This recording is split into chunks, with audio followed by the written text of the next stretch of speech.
Ministère public.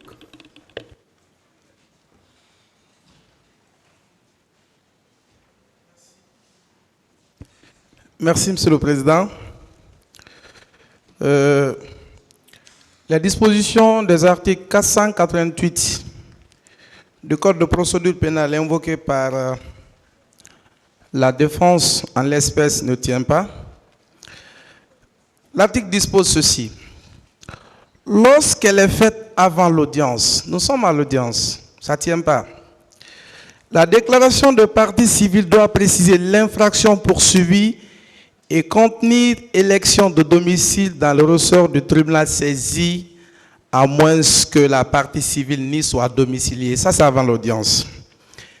Les dispositions des articles 489 du Code de procédure pénale a pertinemment disposé à l'audience, comme en l'espèce, la déclaration de partie civile doit, à peine d'irrecevabilité, être faite avant les réquisitions du ministère public sur le fond. C'est ce qui s'est passé. La partie civile a adressé, bien entendu, au greffe de ce tribunal un procès verbal de déclaration des intérêts, bien entendu, et la partie civile a été écoutée à l'audience. Les premières dispositions qui ont été invoquées disent avant l'audience.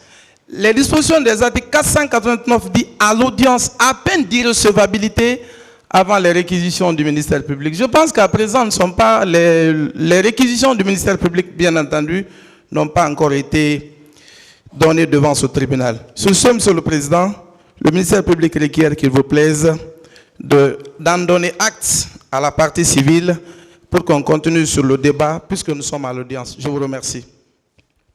Monsieur le Président, vous permettrez que je dise deux mots. En sus de ce que mon collègue vient de dire, je voudrais rappeler les dispositions de l'article 4 du Code de procédure pénale, qui indique clairement que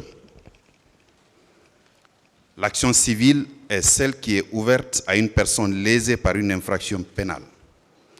Elle est ouverte à quiconque a personnellement souffert d'un dommage causé soit par un crime, soit par un délit, soit par une contravention. Le rappel de cette disposition, c'est pour dire, Monsieur Youla, à la barre de votre tribunal, en faisant son récit hier, vous a indiqué que c'est suite aux multiples infractions commises au stade du 28 septembre qu'il a reçu des coups desquels ont résulté des blessures.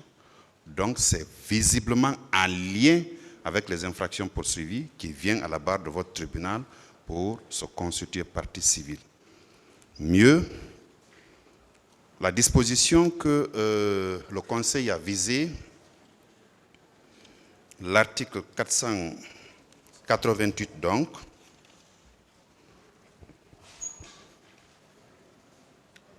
a été plus que clair, Monsieur le Président. Lorsqu'elle est faite avant l'audience, la déclaration de partie civile doit préciser l'infraction poursuivie et contenir élection de domicile dans le ressort du tribunal saisi, à moins que la partie civile n'y soit domiciliée. Elle peut préciser le montant de la réparation demandée par le préjudice causé. Monsieur le Président, je pense qu'il fait une confusion notoire avec l'article 160 du Code de procédure pénale.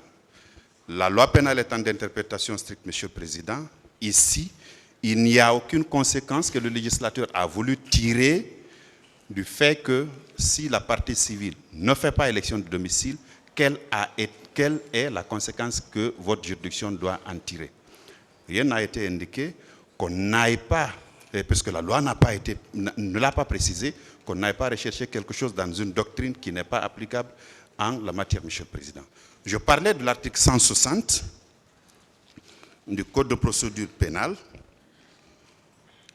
qui réglemente la phase d'instruction, la phase de la constitution de partie civile à l'instruction.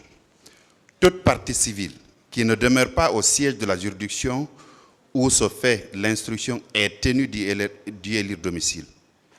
Donc, Monsieur le Président, je pense que c'est une confusion que le Conseil est en train de faire. je fais mienne des observations faites par mon collègue et je vous demande vraiment de recevoir la constitution de partie civile de M. Youla et ordonner la continuation du débat. Je vous remercie.